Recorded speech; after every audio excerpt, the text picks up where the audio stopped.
What's going on, guys? Welcome back to my YouTube channel. I'm Ethan Horror, and today we are going to be doing my top 10 horror movies of 2025 so far. Now, I have seen 43 movies this year, and about half of them are horror movies, so I have seen pretty much all the big ones that come out this year, or that have come out this year. The only ones I haven't seen Weapons yet, but I am going to see it in a couple of days, and I haven't seen 28 Years Later because I haven't watched 28 Weeks Later, so once I watch that, then I'll rent the third one. So I'll get them watched by the end of the year, but those two I haven't seen. Pretty much any other horror movie from this year is in play. And I'm just gonna be going through my top 10 horror movies of the year. I'm sure at the end of the year, I will rank all of the horror movies I have seen. So if you wanted me to talk about the worst ones, you'll just have to wait till the end of the year. But for now, I'm just gonna do my top 10 of the year so far because 2025 has been somewhat of a down year for horror, especially after 2024 had literally 3 of my favorite horror movies ever. And then 2023 and 2022 were just absolute amazing years for horror. So especially compared to those, 2025 has been a bit of a down year, but we've still gotten some absolute gems. So let's talk about my top 10 so far.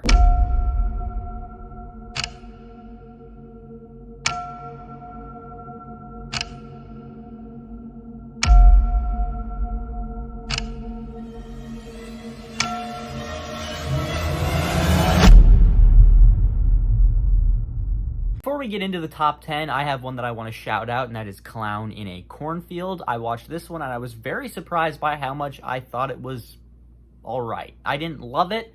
I think I gave it like 3 stars, 3.5 stars, but I felt like it was worthy of a shout out because I debated whether or not to put it at number 10, but I eventually decided on putting this one not on the list, but I still wanted to give it a shout out. Coming in at number 10, I have The Monkey, and The Monkey for me was a movie I didn't really expect much from. I didn't know what it was going into it. That's what I've tried to do with most of these movies this year, is just go in completely blind and be surprised, because a lot of times I like to look up what other people are saying about the movies, see if they like them first before I watch them, because I like to only watch the good ones. But this year I haven't been doing that. I'm just trying to watch as many movies from this year as possible. So The Monkey was one of the horror movies that I was like, oh yeah, that one came out this year. Let me check that out. And I was very surprised by how much I enjoyed it. I love the first half of this movie. This first half of this movie is near perfect. I think it absolutely nails the horror comedy. I like the characters. I think the acting is pretty good. The gore is very good. All of the kills look fantastic, except for the ones where it gets a little bit CGI. Those ones I don't really care for, but besides that, this has some very good creative kills. One where a guy literally eats an entire hive of bees. That's a pretty good one. Otherwise, the rest of them are pretty gnarly, pretty gory. But I really like this one. I just think that it kind of fell off towards the end where it just started to get a little bit convoluted. I really, really liked it. It's just that second half, I don't know what happened, but it started not getting funny.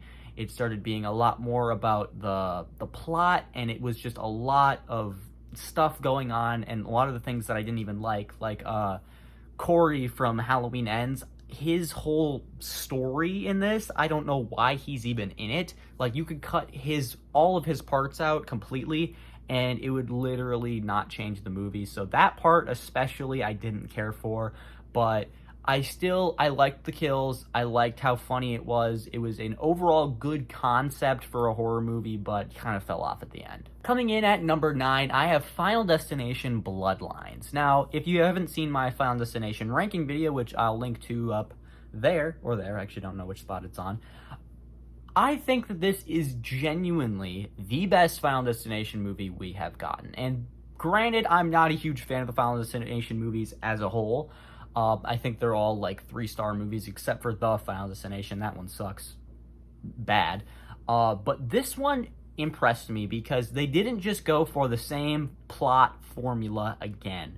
Because, you know, for the first 5, as much as some of them are pretty good, it's just the same plot. It's tragedy, kills, movie ends. There's not really much plot. This one, I actually really liked the way that, you know, someone who survived an accident in the past has kept avoiding death all this time, and now the death is trying to collect all of the people that shouldn't have been alive because this person should be dead. So we get the grandma in this one, who we see in the opening scene, which is very cool, the way that you think that, like, oh, this is what's going to happen. Like, you know, this is the accident, and now she's going to be our main character. But she actually ends up not being our main character, and it's her family, because she should have died in that accident, but she got out of it. So now all these people, like her son, or her, I think she has 3 kids, maybe? I don't remember. But anyway, then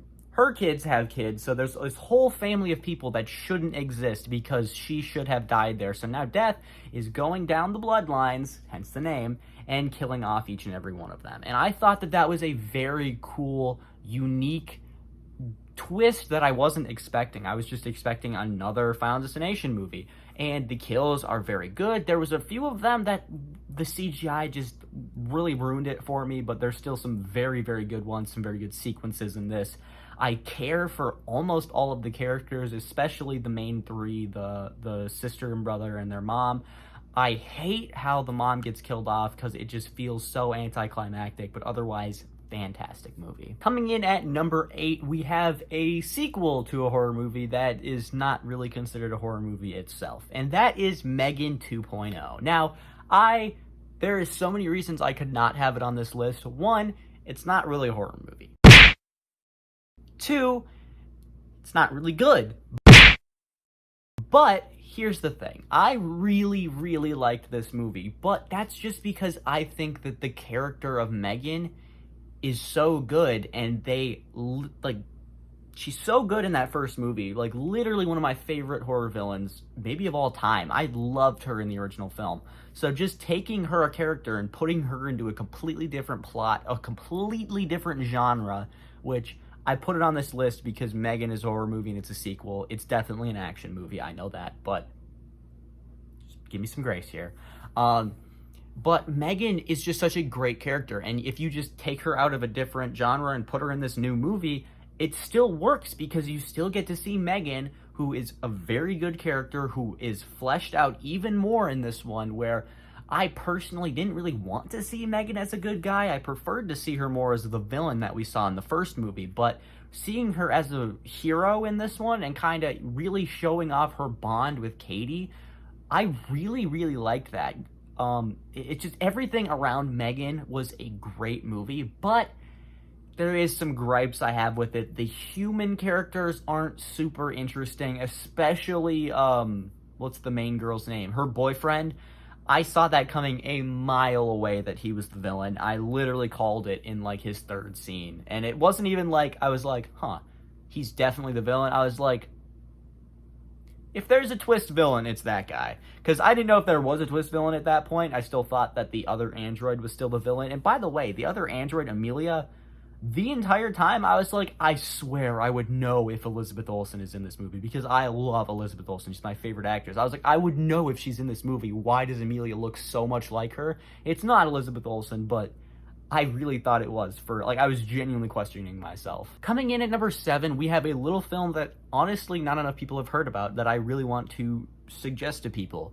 Locked. This movie stars 2 characters, pretty much. There's a couple other ones that you hear a little bit, but for the most part, it's Bill Skarsgård, Pennywise, and Anthony Hopkins, Hannibal. So this is a one-location horror movie where Bill Skarsgård is playing this guy who isn't too well off. He's trying to get by so that he can get a birthday present for his daughter, I think is what he's trying to do. And he sees this really expensive car out in just this open parking lot, and the door is left unlocked. So he, obviously a bit desperate, gets into the car, and to his credit, he doesn't steal it right away. He gets into it, he considers it, and then he does try to leave. But the doors are locked. Get the title? So he's locked in the car, and it turns out that this car is owned by Anthony Hopkins, who's trying to punish people who try to steal it. So he basically torments this guy for the entire movie. He can, turn down the temperature in the car. He can play music super loud. He can just torture this guy. And it is such a great movie as you just you don't even know what Bill Skarsgård can do to get out of it, but then he slowly starts to, because he's obviously a pretty smart character, and he slowly starts to do things, and obviously he does eventually escape. So it's very earned, and you just really feel for this guy. Like, you usually in movies, the criminal is just the people to get punished. Like, if you're in a Saw movie, they're the people in the Saw trap, and you just want to see him get killed because you don't really care about him. But in this one, he has such a good personality that you genuinely care for him and really want to see him succeed. And that's why it's so good when he does. Coming in at number 6, I saw that a lot of people hate this movie. And maybe it's because I haven't played the game, but I loved Until Dawn. I haven't played the Until Dawn games. I'm not a huge video game guy. I'll just admit that straight off the bat. Like, I play Minecraft, I play some sports games, but I'm not a huge video game guy. But, so obviously I haven't played the Until Dawn games, so if this is like a super inaccurate adaptation and that's why everyone hates it, then fair. But honestly, me just going in and watching this as a movie, I had a lot of fun with it and really enjoyed it. I thought it was genuinely unnerving at some points. It's funny. It has some very good, gory, graphic kills. I personally really like the scene where they drink the water and everybody starts exploding, because the gore looks really good. I genuinely think this is a very enjoyable, maybe not a very good or like super well-made movie, but I had a lot of fun with it. I like the characters. You want to see them get out of this situation, and it's just such a hard situation to get out of, because they're just stuck in this infinite loop where you die, it resets. They die, it resets, and you only have a certain amount of deaths before you're dead for good, and you join the monsters of this house. And I really liked that concept. I don't know if that concept is taken from the games, but I really liked that concept and really liked how they executed it. With very good gore, very good characters, so it is my number 6 so far. Coming in at number 5, I have the first movie I saw this year. We have Heart Eyes. Heart Eyes was a movie I didn't really expect to end up being this high on my list. When I saw it, I was like, I mean, it's good. It was funny. It had some good kills. It was a decent slasher movie. But then you really see how, like, this year it just isn't very good for horror. And I really, really liked it. So it is up here all the way at number 5. I thought it was funny. I like the chemistry of the two leads. I really like the kills. The gore is very good. If you saw my top 30 kills list, you'll see that I had one of the kills in my top 10. And it actually wasn't the opening kill, but it's very gory, very gnarly. I liked all the twists and turns. I did guess who the killer was literally at the first clue when they show off that ring with the initials on it, and it happens to be the guy's initials. And I was like, oh, doesn't that detective also have those initials? Because she said her name was Janine Shaw. And the only reason I was able to guess that is because she's literally the one that's like, yeah, these are your initials. And I was like, wait, those are your initials too. So the twist, I called it, but it still worked for me. It's a fun movie. It's a comedy. It's a horror comedy, so I'm not really expecting much from the twist department. It's not going to be like some M. Night Shyamalan level twist, so that didn't affect it that much for me. I just had a lot of fun with it, and honestly, in a year that hasn't been too good for horror, it really stood out. Coming in at number 4, I have Together, the most recent body horror movie. This is kind of like the substance of this year. It's very good. I loved Together. I love all the body horror. Sometimes it didn't look great. You can tell when they were using CGI, and it doesn't look as good in those specific instances. I love the performances from the two leads. They're both great. You feel for them in their own way. It's just, they did a really good job at showing a relationship that's failing. Like, you feel for the guy and you feel for the girl, and like, neither of them are necessarily, I mean, the guy is definitely more at fault in this one, but you feel for both of them because they both genuinely do love each other. It's just, the guy isn't great at being a boyfriend, and so it's just, they do a really good job at that relationship. So I really liked the two leads. Yes, it is clearly more of the guy's fault, but I understand both their sides of the story, and that's why this is so good, is because it's so good at telling you both sides of their story. I like the concept of them kind of, getting morphed together. Obviously, that's the title. So that's pretty much what I expected from the movie, given the title and the thumbnail of like their eyes merging together, is that, they're going to end up conjoined by the end of it, because usually in body horror movies, you don't get a happy ending. I mean, The Substance, Elizabeth ends up dying in the end, and The Fly, Brundlefly ends up dying in the end. So like, I was expecting by the end of it, they were going to merge together. But I didn't expect it to be an actual, like, happy ending where they kind of both are, like, they confess their love for each other and then just accept that this is what they have to do and that they can't stop it. And so I really liked the ending. There was some things I didn't love about it. Sometimes the characters act a little bit out of character.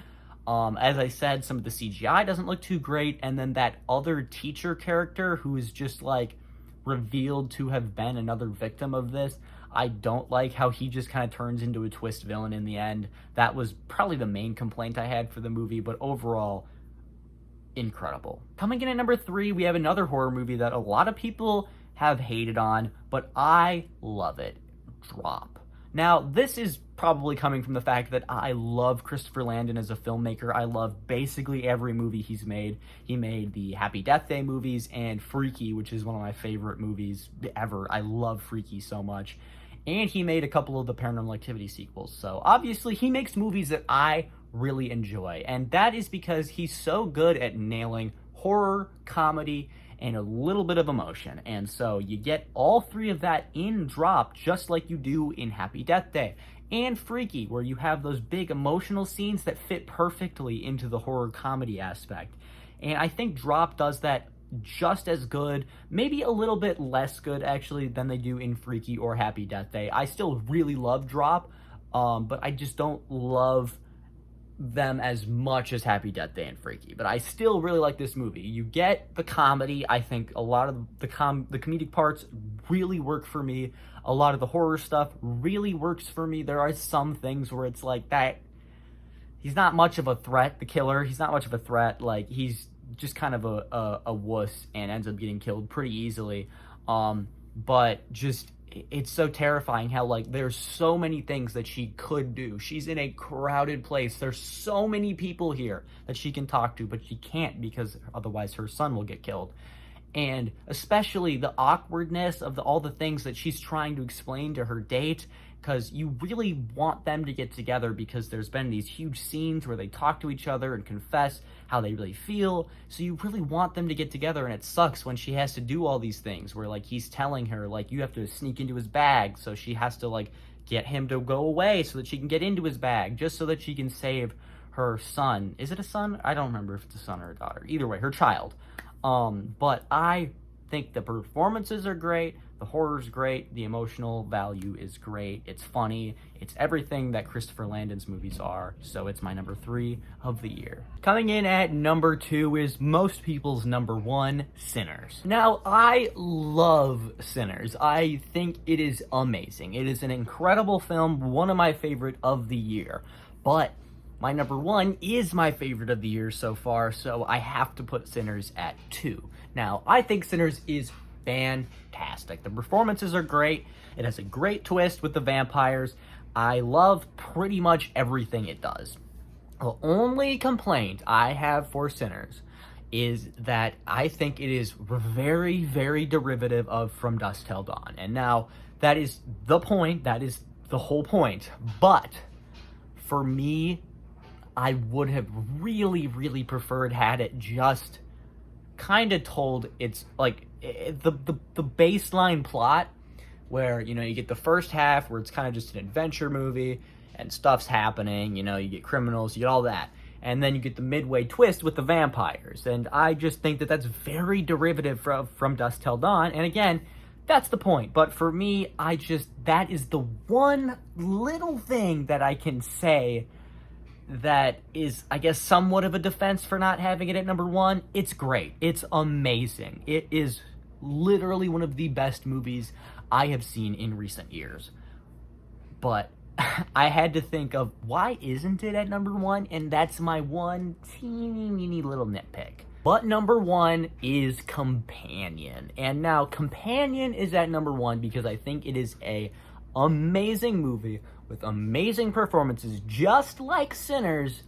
But given the opportunity, I would rather watch Companion because I think Companion is more fun. That's the literal only thing, is I think that it takes itself a little bit less seriously. I know Sinners is great because it takes itself seriously, but if I'm in the mood for just a fun movie, usually that's what I'm in the mood for. That's what I'm in the mood for. I mean, I'll be honest with that. I am usually in the mood for more fun movies.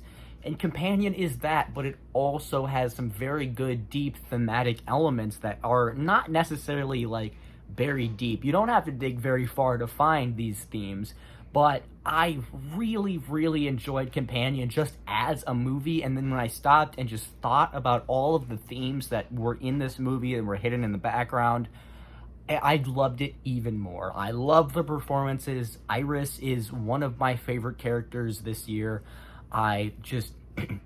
Sophie Thatcher needs to be in more horror movies. I know she was in Maxine and what was the other one? Heretic. So I am looking forward to seeing her in more horror roles because she is fantastic in this. Obviously, Jack Quaid, we know he's great. All of the supporting characters, I think it's hilarious. I love Sinners, but I love Companion just a little bit more. And that's going to be it for today's video. Remember, if you did enjoy, make sure to hit like and subscribe. So if you want to see more videos like it in the future, make sure to hit the bell notification to be notified when I post any brand new videos. And until next time, you can comment down below some more video ideas for me or some of your own top 10. Maybe your own top 10 horror movies of the year, just some of your favorites. But until next time, I'm Ethan Horror. This has been Ethan Horror.